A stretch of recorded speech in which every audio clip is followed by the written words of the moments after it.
Hello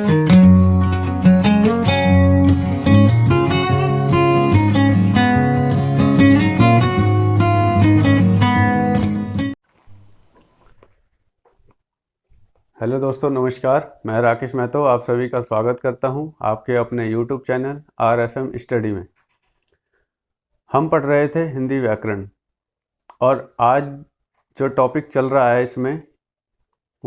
इसमें शब्द शुद्धि का। और आज शब्द शुद्धि की तीसरी क्लास है जिसमें हम अशुद्ध शब्द और शुद्ध शब्द दोनों को देख रहे हैं। तो हम आगे बढ़ते हुए, बातों में ना उलझते हुए क्लास को आगे बढ़ाते हैं और शब्द देखते हैं आज। एक अधिक्य।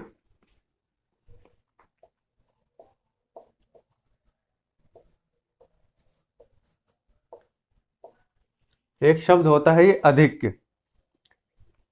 अधिक्य जो शब्द है ये कैसे बना है ये। सबसे पहले इसका हम संधि विच्छेद देख लेते हैं। जो ये संधि विच्छेद है वो है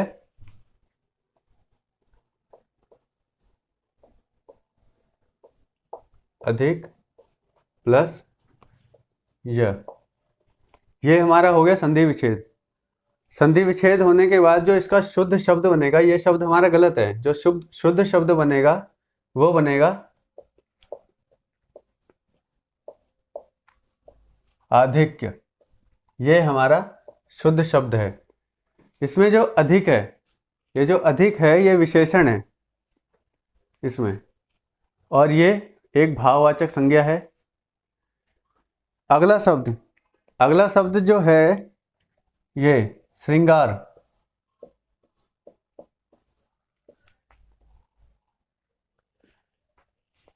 10 में से 8 एग्जामों में ये शब्द देखने को मिलता है और ये शब्द शुद्धि का भी होता है और वाक्यों में भी होता है।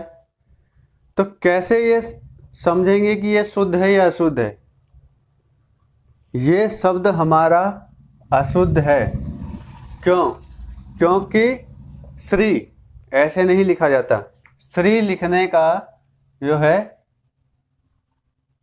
श्रृंगार, ये हमारा जो शब्द है ये सही है, ये गलत है। क्योंकि ये वाली जो मात्रा है इसमें बिल्कुल भी नहीं आती। इसी वजह से ये शब्द हमेशा विद्यार्थियों का गलत हो जाता है।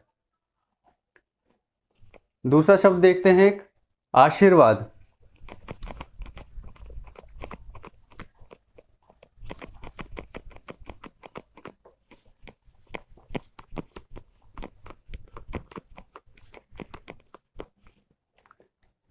एक शब्द है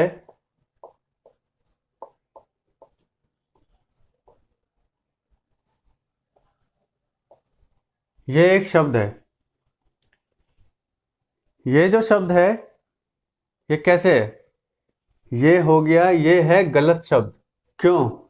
क्योंकि यदि इसका संधि विच्छेद किया जाए तो संधि विच्छेद जो होगा आशी प्लस वाद। आशीवाद मतलब जो शुद्ध शब्द बनेगा वो बनेगा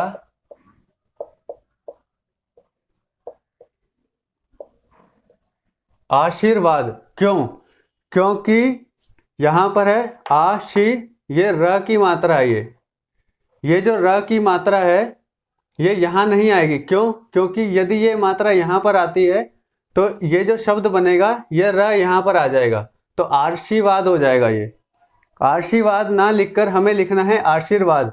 तो आशी, ये र की मात्रा अगर यहाँ लगी है तो यहाँ पर अगर हम र लिख दें तो ये हो गया आशीर्वाद। यानी कि ये र की मात्रा उस शब्द के बाद लगाई जाती है जिस शब्द से पहले हमें र लिखना है। और ये एक भाववाचक संज्ञा है। ये एक भाववाचक संज्ञा है, तत्सम शब्द है। ये जो शब्द है ये हमारा तत्सम शब्द है और इसमें विसर्ग संधि है, पुल्लिंग है। यदि इसका वचन देखा जाए तो पुल्लिंग है।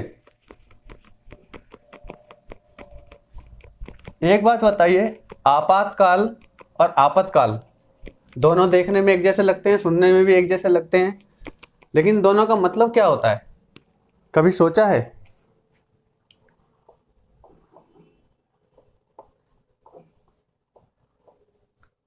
आपातकाल और दूसरा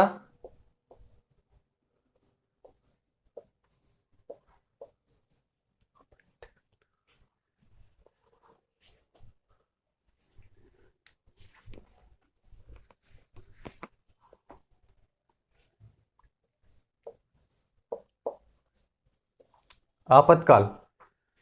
कभी सोचा है कि जो शब्द है ये गलत,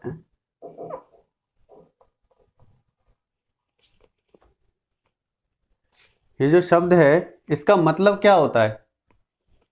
कई बार देखा होगा, कहीं लिखा रहता है आपातकाल, कहीं होता है आपातकाल। कई बार न्यूज में भी सुनते हैं कि आपातकाल का समय है, कभी सुनेंगे आपातकाल का समय है। क्यों?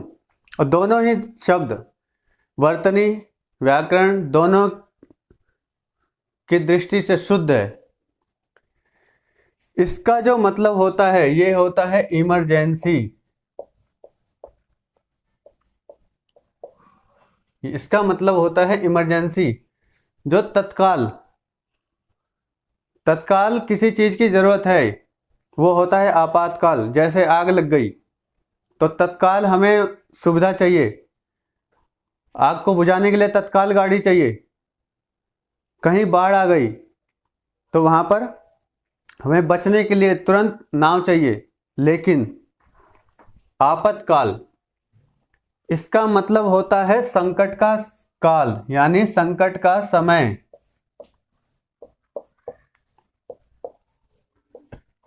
जैसे कोई महामारी फैल गई तो वो एक आपातकाल है। कोरोना फैल गया, ये एक आपातकाल है, क्यों? सब इससे दुखी हैं। आपातकाल में सब दुखी नहीं होते, इसमें जिसके साथ दुर्घटना घटी है, जिसके साथ कुछ हुआ है, उसी को इमरजेंसी की में सुविधा की जरूरत है। लेकिन आपातकाल में सबको जरूरत है, सब किसी ना किसी रूप से उसमें संकट ग्रस्त हैं। इसलिए हमें इस शब्द को ध्यान रखना हो और इसे हमेशा परीक्षा की दृष्टि से भी और समाज, किताब, हर दृष्टि से हमें इसे याद रखना पड़ेगा। अगला शब्द देखते हैं, आनुपातिक या आनुपातिक। क्या सही होना चाहिए? हमने लिखना है आनुपातिक।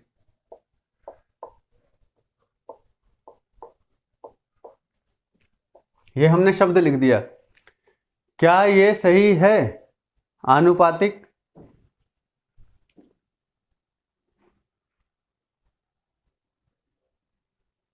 नहीं। क्यों? पहली बात, यहां पर एक मात्रा लगेगी तो होगा ये आनुपातिक, जो शब्द सही होगा। क्यों? क्योंकि कई जगह हमें लिखा रहता है अनुपातिक, ये शब्द भी गलत है। क्यों? क्योंकि यदि शुद्ध शब्द देखा जाए तो आनुपातिक। क्यों? यदि इसका संधि विच्छेद किया जाए, अनु प्लस पात प्लस एक, अनुपात प्लस एक, अनुपात और एक अनुपातिक। एक शब्द है आपने सुना होगा, अंतरराष्ट्रीय।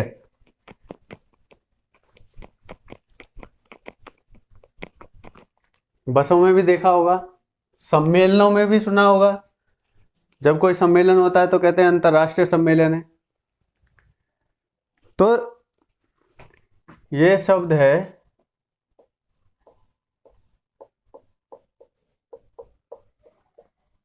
अंतरराष्ट्रीय।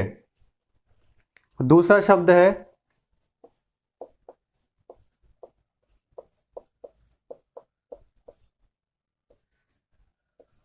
अंतरराष्ट्रीय। अब बताइए इन दोनों में सही कौन सा शब्द है?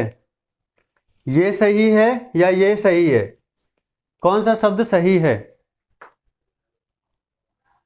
दोनों ही शब्द अपने वर्तनी व्याकरण की दृष्टि से हर प्रकार से दोनों शब्द सही है। क्यों? क्योंकि जब कभी दो या दो से अधिक देशों के बीच में कोई संबंध होता है तो उसे कहते हैं अंतरराष्ट्रीय। वो उसमें ये वाला सही होगा। और जब कभी कहते हैं कि एक ही राष्ट्र के अंदर दो राज्यों के बीच या एक राष्ट्र के अंदर ही कई जगह में जब वो संपर्क स्थापित होता है तो उसे कहते हैं अंतरराष्ट्रीय। तो जब भी आप कभी बसों के पीछे लिखा हुआ देखेंगे, खासकर दिल्ली में आएंगे या शहरों में कहीं इस तरीके की बस देखेंगे जिस पर लिखा रहेगा अंतरराष्ट्रीय परिवहन निगम, तो ये अंतरराष्ट्रीय होता है। तो हमेशा इस चीज़ को ध्यान रखना है। और जब कभी राष्ट्र के बारे में एक दो देशों के बीच के कोई वार्ता होगी, कोई सम्मेलन होगा, तो वहाँ पर जब शब्द यूज किया जाएगा तो ये होगा। तो हमेशा इस चीज़ को याद रखना है, नहीं तो आपका शब्द गलत हो जाएगा, क्योंकि वहाँ शब्द दिया रहेगा और आपको अर्थ पहचानने के लिए बोला जाएगा तो भी गलत। यदि आपको कोई सेंटेंस दे दिया और वहाँ बोलेंगे इस वाक्य के लिए एक शब्द प्रयोग कीजिए या बताइए, तो आप वहाँ पर भी कंफ्यूज हो जाएंगे। एक शब्द आता है अमात्य। अमात्य, आपने जब चंद्रगुप्त सीरियल देखा होगा, उसमें एक पद हुआ करता था अमात्य का, जो उनका कोष भंडार देखा करते थे। तो अब बताइए कि अमात्य क्या ये सही है? नहीं। क्यों? क्योंकि अमात्य नहीं होता, आमात्य होता है। ये हमारा शब्द शुद्ध है। ईंधन,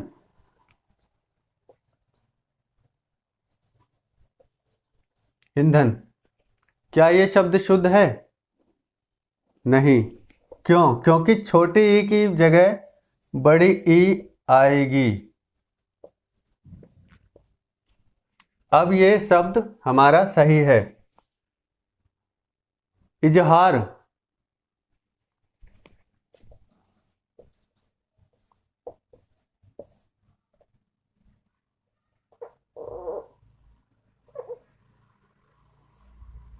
इजहार, क्या ये शब्द सही है?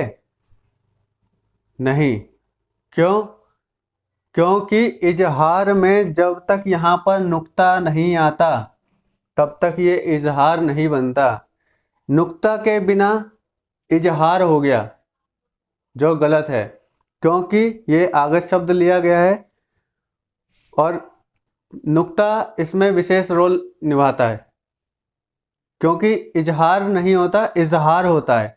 ज, कल भी आपको बताया था क, ख, ग, ज, फ, इन सब में नुक्ता लगा हुआ है और ये सब सीधे के सीधे विदेशी शब्दों को अपने हिंदी में सम्मिलित कर लिया गया है। एक शब्द होता है इंदु।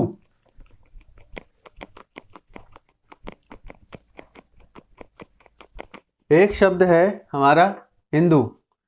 अब ये बताइए,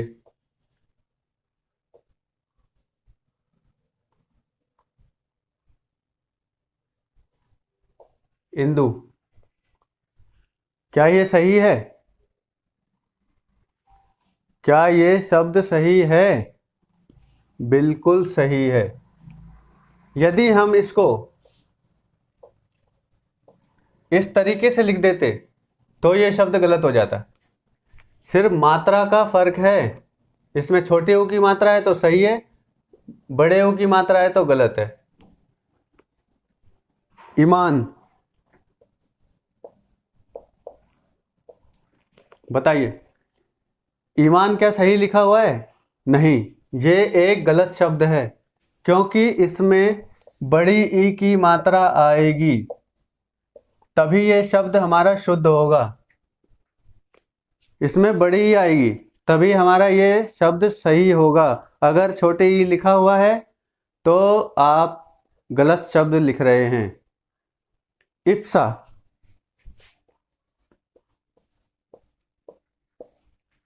इप्सा क्या सही है? इप्सा क्या सही लिखा हुआ है? नहीं।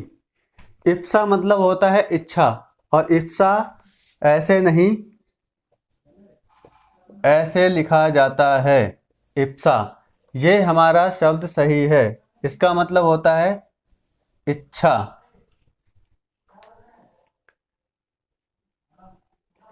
तो दोस्तों, आज की क्लास एक ज़रूरी काम की वजह से यहीं ड्रॉप करनी पड़ रही है। हम मिलते हैं अगले क्लास में कुछ और नए शब्दों के साथ। तब तक के लिए धन्यवाद। क्लास कैसी लगी आप कमेंट में ज़रूर बताइएगा। धन्यवाद।